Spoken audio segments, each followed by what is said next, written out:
This may be my next step on fully alienating my audience on YouTube, but that's a risk I'm willing to take, because I'm vlogging about what I know. In light of the ongoing conflict in Libya, some of you may have been reading up on the cult of personality of dictatorship that was built around the person of Gaddafi over the years. I'd like to point out a small detail, that one of the elements of the cult of personality was the Green Book, a collection of the colonel's writings and sayings that was meant to be used as a kind of required reading for all Libyans and to shore up the very confused ideology of the dictatorship. English-speaking students of Arabic have their own green book, Al-Kitab al-Akhdar al-Thani, the Hans Wehr Dictionary of Modern Written Arabic.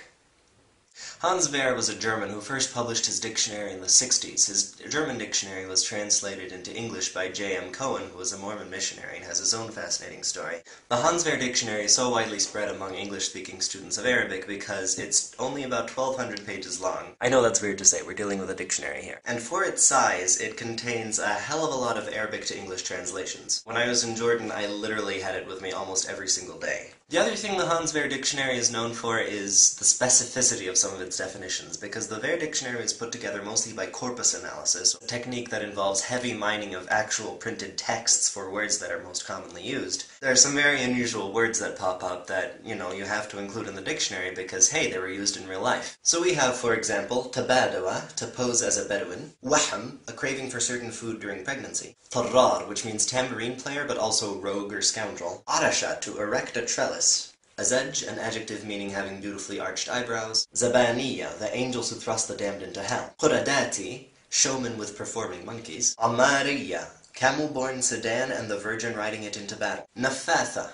a woman who spits on the knots and exercising a form of Arabian witchcraft in which women tie knots in a cord and spit on them with an imprecation. Qannuma, sacred fish. Tanammara, to turn into a tiger. Lawaza, to stuff with almonds, which leads to the wonderful fact that you can say, don't stuff me with almonds in only 2 words. Nisnas, a fabulous creature of the woods having 1 leg and 1 arm. Istanwaqa, to mistake a he-camel for a she-camel. And on and on and on. I could keep going. There's entire Facebook groups dedicated to this. And I think it's remarkable that this green book, which we revere as much as Gaddafi meant the Libyan people to revere his, is entirely unknown except among a certain select demographic. But the richness that it provides, even if it not always accurate or trustworthy, is certainly something to capture the imagination.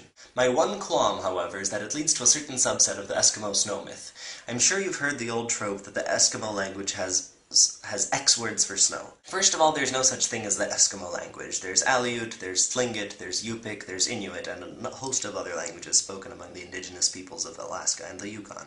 Second of all, it's simply not true. It's an exaggerated version of a claim first postulated in a linguistics journal in 1911, and since then it's been completely blown out of proportion. And of course, we have a variant that says Arabic has X words for camel. This is a subset of something called the Sapir-Whorf hypothesis, which says that every language leads to a set of immutable ways of imagining the world. The prime example given by Sapir and Whorf was the Hopi language. They suggested that the way verbs are handled in Hopi implied a certain way of thinking about time in the Hopi culture that English speakers simply aren't accustomed to. There's been a lot of debate about it, and I don't want to get into it too deeply, except to say that while language certainly affects the way we think to a certain point, for example, Russian has 1 more word for blue than English does, it doesn't completely alter who we are. The way we think is the way we think, and while certain languages may be better equipped to handle certain concepts or have a richer vocabulary to comprehend them, that doesn't mean that there are certain limitations on one set of people that another set of people doesn't experience.